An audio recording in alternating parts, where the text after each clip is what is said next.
আরজি কর ম্যাটারে একটি অত্যন্ত গুরুত্বপূর্ণ তথ্য আপনাদের কাছে নিয়ে এসেছি। তিলোত্তমার খুনিদেরকে নিয়ে মারাত্মক তথ্য দেব। মনে পড়ছে সন্দীপ ঘোষ, সেই সন্দীপ ঘোষকে নিয়েই একটি মারাত্মক তথ্য আপনাদের কাছে নিয়ে এসেছি। চলো ডিটেলসে আপনাদেরকে বলবো। প্রথমত আপনাদেরকে বলি যে আরজি কর, মনে পড়ছে সেই আরজি কর যেখানে একটি একটি না বলবো না, একাধিক দুর্নীতির সেখানে বলতে পারেন যে আতুর ঘর। এই আরজিকর কথাটা যখনই উচ্চারণ করি বা যখনই শুনি তখনই আমাদের মনে পড়ে সেই তিলোত্তমার আর্তনাদ, সেই তিলোত্তমার কথা, যেই তিলোত্তমাকে সেকেন্ডে সেকেন্ডে তর্পিয়ে মেয়েটিকে মারা হয়েছে। যেই তিলোত্তমা যেখানে কাজ করছিলেন, সে সত্যের জন্য লড়াই করেছিল বলে মেয়েটিকে সেখানে বলি হতে হয়েছিল। আর আজকে তিলোত্তমার মা বাবা দাঁড়ে দাঁড়ে ভিক্ষা করছেন, তাই না? তিলোত্তমার মা বাবা তার মেয়ের বিচারের জন্য এখানে দৌড়াচ্ছেন, ওখানে দৌড়াচ্ছেন, কারণ তার একমাত্র সন্তান কোল খালি করে চলে গেছে। সেই সন্তানকে আর কোনোদিনও ফিরে পাবেন না। ইভেন ওনারা শেষ দেখে ছাড়বেন, এটা কিন্তু ওনারা বারবার বলছেন। আর যেই মেয়ে চলে গেছে সেই মেয়ে তো আর কোনোদিনও ফিরে আসবে না, কিন্তু ওনাদের শেষ লক্ষ্য, জীবনে বেঁচে থাকার একটাই লক্ষ্য, সেটা হলো মেয়ের বিচার। যতদিন মেয়ে বিচার না পায় ততদিন কিন্তু লড়াই চলবে। আর আমরা এর জন্য যত দূর যাওয়া উচিত বা যাওয়া প্রয়োজন আমরা কিন্তু যাব। তার সাথে আমরাও মনে করি যে তিলোত্তমার মা বাবার পাশে আমরাও থাকবো, কারণ আমরাও চাই তিলোত্তমা বিচার পাক। আজকে দেখুন যে সেই সন্দীপ ঘোষ থাকাকালীন আরজি করে ভুরি ভুরি দুর্নীতি হয়েছে। শুধু জ্যান্ত মানুষদেরকে নিয়ে না, সেখানে মৃত মানুষদেরকে নিয়েও কিন্তু দুর্নীতি হয়েছে, তাই না? সেই আরজি কর, মনে পড়ছে করোনা 2020 সালে যখন করোনা হয়, সেখানে একাধিক ডেড বডিকে নিয়ে সন্দীপ ঘোষ বিজনেস করেছে। কোটি কোটি টাকা সন্দীপ ঘোষ সেখান থেকে ইনকাম করেছে। আজকে দেখুন যে আপনাদেরকে আরজি কর ম্যাটারে যেটা বলবো সেটা সত্যি খুবই গুরুত্বপূর্ণ তথ্য সন্দীপ ঘোষকে নিয়ে।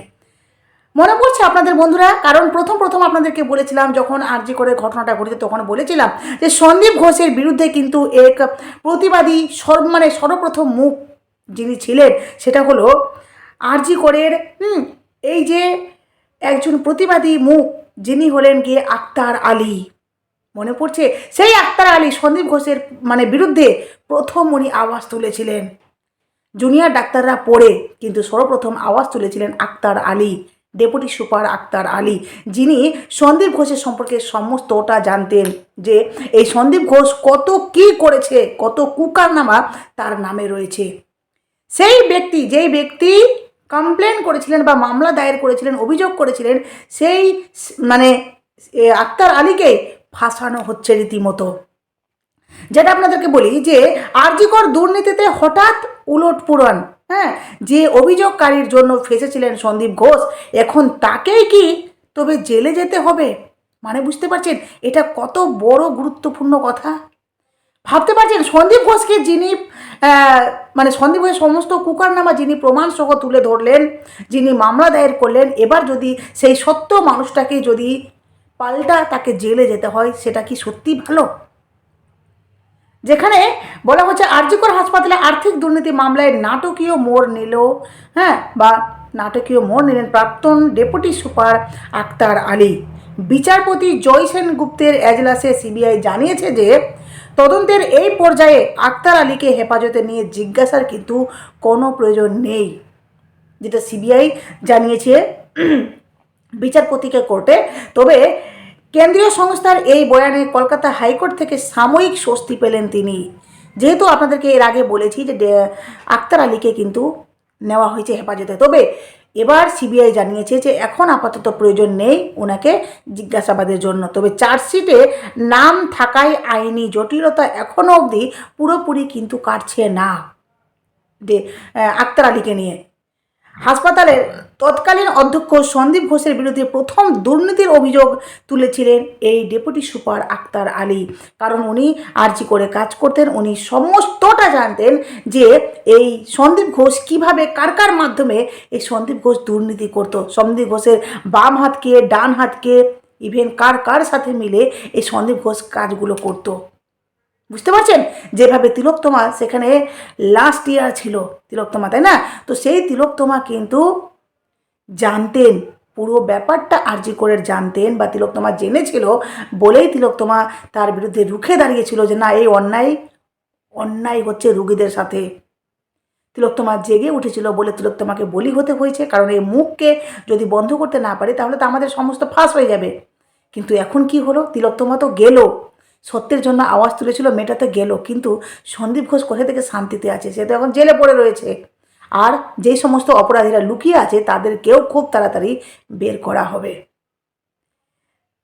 বলছে যে হাসপাতালে তৎকালীন অধ্যক্ষ সন্দীপ ঘোষের বিরুদ্ধে মানে এই প্রথম আওয়াজ তুলেছিলেন ডেপুটি সুপার আক্তার আলী, কিন্তু সময়ের ফেরে সিবিআইয়ের অতিরিক্ত চার্জশিটে সেই অভিযোগকারীর নাম এখনও অভিযুক্ত হিসেবে উঠে এসেছে।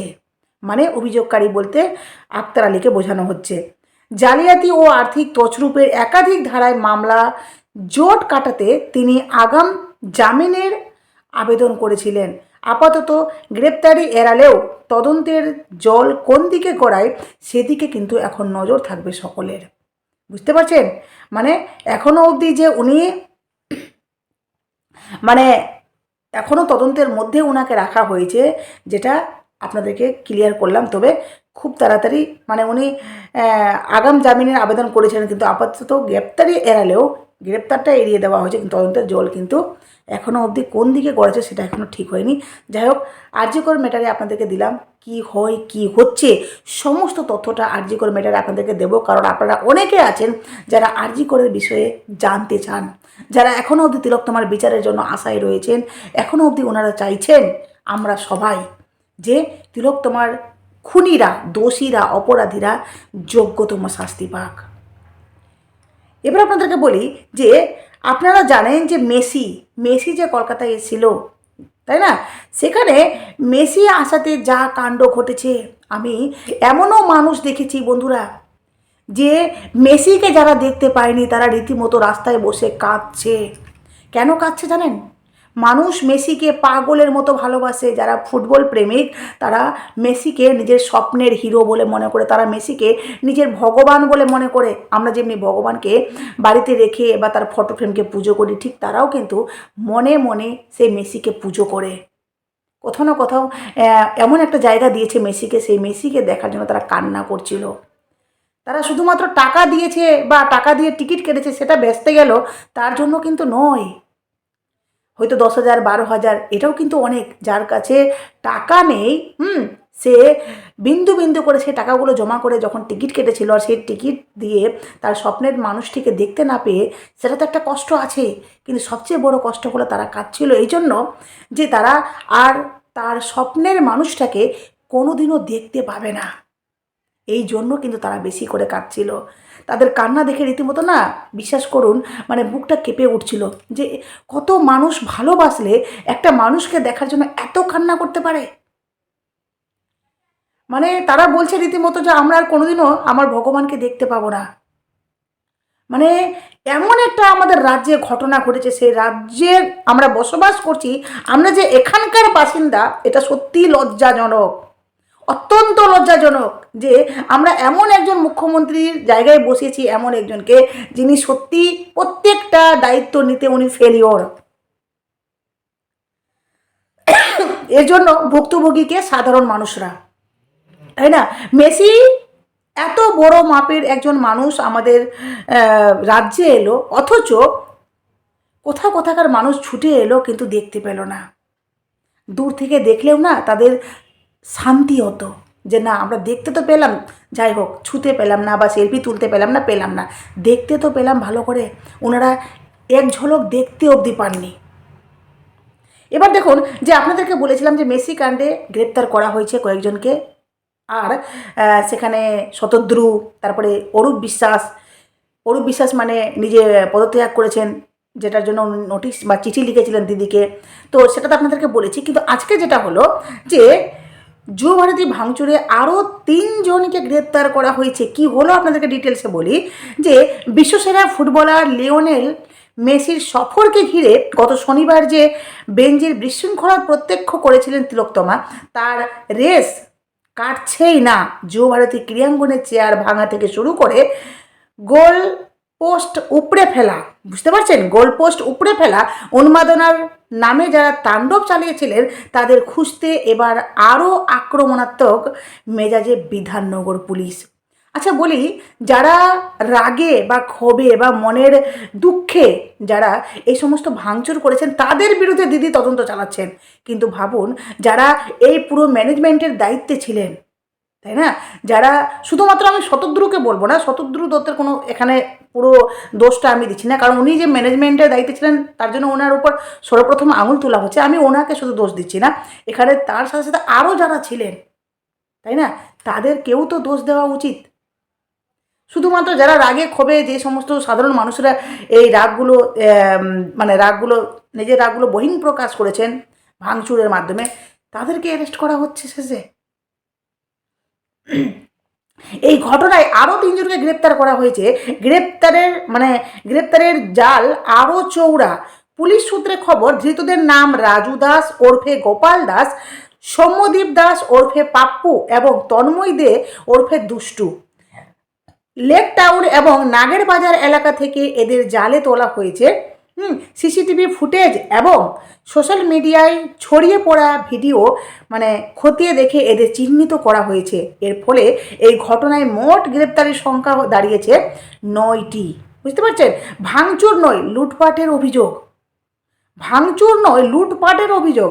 তদন্তকারী দল বা সিট এর হাতে আসা ভিডিও ফুটেজে দেখা গিয়েছে শুধুমাত্র সম্পত্তি নষ্ট নয়, অনেকে যুব ভারতীর বহু মূল্য সরঞ্জাম হাতে করে বাড়িতেও নিয়ে গিয়েছেন। না, এটা অন্যায়, তাই না? রাগ দেখিয়েছে, বহিঃপ্রকাশখানে বোতল ছুঁড়েছে, চেয়ার আছে, সেটা আলাদা ব্যাপার, কিন্তু সেখানকার মূল্যবান বা কিছু দামি জিনিস সেখান থেকে নিয়ে গেছে বাড়িতে। বলছে গোল পোস্টের জাল ছেঁড়া থেকে শুরু করে ভিআইপি বক্সের সরঞ্জাম কিছুই বাদ পড়েনি। সূত্রের খবর, যারা এই ধরনের লুটপাটে যুক্ত ছিলেন তাদের শনাক্ত করার কাজ শুরু হয়েছে। পুলিশি তৎপরতা। বিধাননগর পুলিশ কমিশনারেট জানিয়েছেন, যুব ভারতী ক্রীড়াঙ্গন একটি জাতীয় সম্পত্তি। এই সম্পদ যারা নষ্ট করেছে তাদের জেরা করে আরও তথ্য পাওয়া যাবে বলে পুলিশ আশাবাদী। ধৃতদের জিজ্ঞাসাবাদ করে বাকি অভিযুক্তদের হদিশ পাওয়ার চেষ্টা চালানো হচ্ছে। মেসির সফরের মতো একটি আন্তর্জাতিক মাপের ইভেন্টে দর্শকদের এমন নেতিবাচক আচরণ বাংলার ফুটবল সংস্কৃতির ওপর বহু প্রশ্নচিহ্ন তুলে দিয়েছে। এটা তো সত্যি। ওই যে বলি না, এত বড় কিংবদন্তি এলেন, অথচ উনি এখানে এসে যে হেনস্থা হলেন বা উনি বিরক্তিবোধ প্রকাশ করেছেন, এটা সত্যিকারই আমাদের জন্য অত্যন্ত লজ্জাজনক।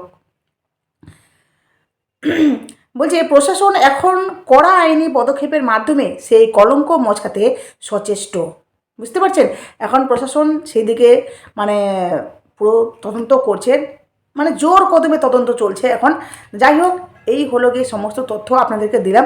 এবার আপনাদেরকে বলি, একটু আপনাদেরকে এক ঝলক বলি, যেটা হলো যে এই যে ক্রীড়ামন্ত্রী অরূপ বিশ্বাস, যিনি চিঠি লিখেছিলেন, চিঠি লিখে জমা দিয়েছেন দিদির কাছে, দিদি এখনও অবধি রিটার্ন কিছু বলেননি, তবে দিদি ভাববেন, যেটা জানা গেছে। তবে এটাও জানা যাচ্ছে যে এটাও নাকি একটা পুরো প্ল্যানিং। বুঝতে পারছেন? যাই হোক, আমি এই বিষয়ে পুরোটা বলছি না। তবে এই ক্রীড়ামন্ত্রী অরূপ বিশ্বাসের সম্পর্কে আপনাদেরকে বলি যে উনি ঠিক কত টাকার সম্পত্তি উনার আছে বা কত সম্পত্তির উনি মালিক বলি। নির্বাচনী হলফনামায় অরূপ বিশ্বাসের ধন সম্পত্তির শ্রীবৃদ্ধির উল্লেখ রয়েছে, যেখানে 2015 থেকে 2016-তে অরূপের আয় ছিল 7,07,964 টাকা।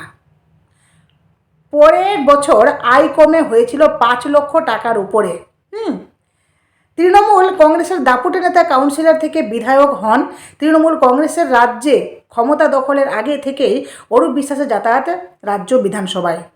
2006 সাল থেকে টানা 20 বছর তিনি টালিগঞ্জে ক্ষমতার এক ছত্র অধিপতি। তৃণমূল কংগ্রেসের প্রথম সারির নেতৃত্বে মমতা বন্দ্যোপাধ্যায়ের ঘনিষ্ঠ উনি।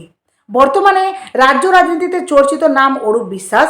লিওনেল মেসি যুব ভারতী ক্রীড়াঙ্গনে এসেছিলেন, কিন্তু তাকে দেখার জন্যে যেসব ভক্তরা হাজার হাজার টাকার দিয়ে টিকিট কেটেছিলেন তারা দেখতে পাননি। তবে মেসির কাঁধে হাত দিয়ে অরূপ বিশ্বাসের ছবি সোশ্যাল মিডিয়াতে খুবই ভাইরাল বুঝতেই পারছেন। এই পরিস্থিতিতে তাকে ছাড়তে হয়েছে রাজ্যের ক্রীড়ামন্ত্রীর পদ। সেখানে বিভ্রাটে বিড়ম্বনায় পড়তে হয় অরূপ বিশ্বাসকে। এই অবস্থায় অরূপ বিশ্বাস সম্পত্তি যেটা হলো যে নির্বাচনী হলফনামায় অরূপ বিশ্বাসের ধন সম্পত্তির শ্রীবৃদ্ধির উল্লেখ রয়েছে, যেটা হলো 2015 থেকে 16তে অরূপের আয় ছিল 7,07,964 টাকা। পরের বছর আয় কমে হয় 5 লক্ষ টাকার উপরে। 2017 থেকে 18 সালে আয় অনেকটাই বেড়ে গেছিলো 21 লক্ষ থেকে 31,156 টাকা। 2018 থেকে 19-এ আয় বেড়েছে। 2019 থেকে 20-তে আয় ছিল 14,21,782 টাকা। তবে হলফনামা অনুযায়ী অরূপের হাতে 2021 সালে নির্বাচনের সময় নগদ ছিল 28,480 টাকা। একাধিক ব্যাংকে জমা রাখা টাকার পরিমাণও উল্লেখ করেন অরূপ। অন্ধ্র ব্যাংকের অ্যাকাউন্টে ছিল অরূপের 5,59,023 টাকা। ইউনিয়ন ব্যাংকের অ্যাকাউন্টে ছিল 20,03,641 টাকা। স্টেট ব্যাংকের অ্যাকাউন্টে থাকা টাকার অঙ্ক ছিল 12,02,622 টাকা। স্টেট ব্যাংকের ওপর একটি অ্যাকাউন্টে 22,88,861 টাকা ও ইউনিয়ন ব্যাংকে 5 লক্ষ টাকা ছিল তার। সব মিলিয়ে মোট 65,54,147 টাকা ছিল অরূপের বিভিন্ন ব্যাংকের অ্যাকাউন্টে। প্রচুর পরিমাণে বিনিয়োগ রয়েছে অরূপ বিশ্বাসের। LICতে বিনিয়োগ রয়েছে অরূপের 50,000, 75,000 পলিসি, পাশাপাশি 5 ও 10 লক্ষ টাকার বিমা রয়েছে অরূপ বিশ্বাসের। 2021 সালের নির্বাচনী হলফনামা অনুযায়ী অরূপ বিশ্বাসের কাছে সোনার পরিমাণ 5,63,750 টাকা। সব মিলিয়ে অরূপ 93,38,610 টাকার মালিক। হলফনামা অনুযায়ী অরূপের নিজের কোনো জমি নেই, কোনো কমার্শিয়াল বিল্ডিং নেই। নিউ আলিপুর নিজের বাড়ির কথায় উল্লেখ করেছেন অরূপ। 1500 স্কোয়ার ফিটে ওনার যে বাড়ি 1500 স্কোয়ার ফুটের বাড়িটি 1947 সালে কেনা হয়েছিল। বর্তমান এটির মূল্য 22,50,000 টাকা। যাই হোক, আপনাদের কাছে পুরো ডিটেলসে বললাম। অবশ্যই আপনাদের মূল্যবান মতামত দেবেন। আর সবচেয়ে বড় কথা হলো আরজি কর ম্যাটারে যে কোনো তথ্য পেলে অবশ্যই আমি আপনাদেরকে দেব, কারণ আপনারা অনেকে আছেন যারা এখনও অবধি আমার কাছ থেকে জানতে চান। অনেকে মেসেজ করেন, অনেকে বলেন যে আরজি করের খবরটা আমাদেরকে দাও। যাই হোক, এখানে শেষ করলাম। অবশ্যই সমস্ত তথ্য আপনাদেরকে দেবো, তার জন্য চ্যানেলটিকে ঝটপট করে সাবস্ক্রাইব করুন, পাশে থাকুন।